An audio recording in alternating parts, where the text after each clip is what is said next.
Pernah kena tipu kalau banyak kali dia tunjuk dia tengok.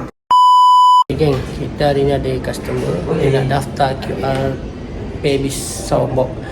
Jom kita tengok. Dia mahal tu. Nombor akaun 1560. Okay, mesin ni nak guna SIM card, mesti guna SIM card SOX lah. Okay, SIM card SOX ni sebulan RM10.60 dapat 3GB.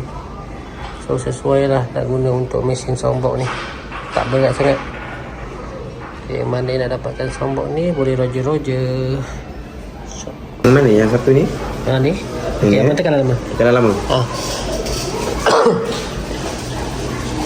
Welcome to use Soundbox. Dah Okay. Okay. Pas. So tunggu jap. Okay, bila lampu ni hijau, Okay. bermaksud dia belum Mobile connect. network connecting. Please wait.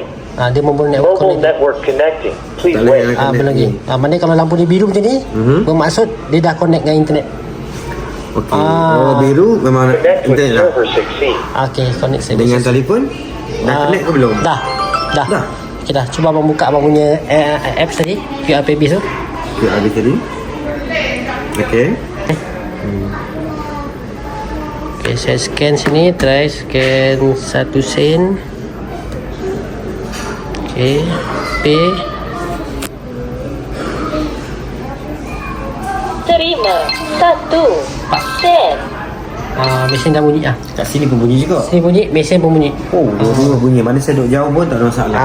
So Cantik. cantik Okey. Biasa masalah yang abang sebelum pakai ni masalah dia apa? Masalah ni kadang-kadang MN7 ni tak bunyi. Tak bunyi. Jadi saya kena buka login dulu baru dia bunyi. Yang pernah kena tipu kalau banyak kali dia tunjuk dia tengok. Dah bila dia habis rega tengok tak ada dah. tak ada transaksi. Okey. So harap dapat benda ni dapat membantu abang lah. Ya. InsyaAllah. Okey.